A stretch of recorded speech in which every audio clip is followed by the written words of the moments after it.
అందరికీ నమస్కారం.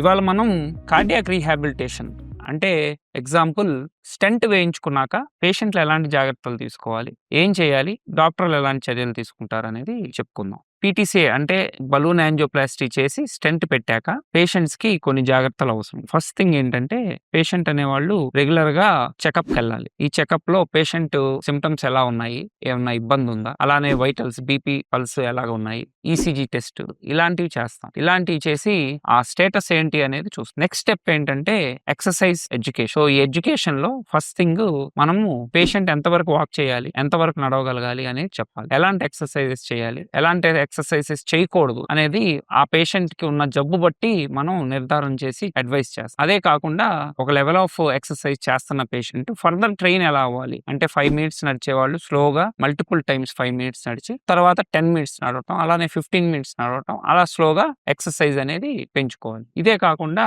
వేరే జాగ్రత్తలు ఏంటనేది వేరే వాళ్ళకి, వాళ్ళ ఇంట్లో వాళ్ళకి కూడా మనం ఎడ్యుకేషన్ చేయాలి. సో దీని తర్వాత నెక్స్ట్ స్టేజ్ ఏంటంటే మనము పేషెంట్ ఎలాంటి లైఫ్ స్టైల్ లీడ్ చేయాలి. సెడెంటరీ లైఫ్ స్టైల్ అంటే ఎక్కువసేపు కూర్చొని ఉండటము, ఏ పని చేయకుండా ఉండటం అనేది మంచిది కాదు. నెక్స్ట్ ఎలాంటి ఆహార అలవాట్లు తీసుకోవాలి, ఆయిల్ ఫుడ్ తగ్గించుకొని తినటము, బేకరీ ఐటమ్స్, ఓవర్ గా సాల్టెడ్ ఐటమ్స్, ఓవర్ గా ఫ్రైస్ ఇలాంటివి తినకూడదని చెప్పాలి. ఫ్రూట్స్, ఎలాంటి ఫ్రూట్స్ తీసుకోవాలి, for example fresh fruits like apples లేకపోతే బెర్రీస్ అంటాము, ఇలాంటివి తీసుకుంటే మంచిది. నెక్స్ట్ ఫుడ్ లో కూడా లెస్ ప్రాసెస్డ్ ఫుడ్స్ అంటే ప్రాసెస్ చేయని ఫుడ్స్ అంటే నట్స్, స్పెషల్లీ వాల్నట్, అలానే బాదాం పప్పు తీసుకునే వెజిటేబుల్స్, ఎలాంటి గ్రీన్ వెజిటేబుల్స్, క్యారెట్స్, టర్నిప్స్, అలాగే మనం ఎలాంటి ఫ్రూట్స్ తీసుకోవచ్చు, ఎలాంటి తినకూడదు. ఎక్సెసివ్ స్వీట్ ఉన్నాయి ఫ్రూట్స్, ప్రాసెస్డ్ ఫ్రూట్స్ అంటే ఖర్జూరకాయలు ఇలాంటివి తీసుకోకూడదు. ఈవెన్ డ్రై ఫ్రూట్స్ లో కూడా కొన్ని ప్రాసెస్డ్ డ్రై ఫ్రూట్స్ ఉంటాయి, అంటే వాళ్ళు ఆల్రెడీ పానకంలో ముంచి తీయగా ఉండేటట్టు సృష్టిస్తూ ఉంటారు, అలాంటివి కూడా అవాయిడ్ చేయాలి.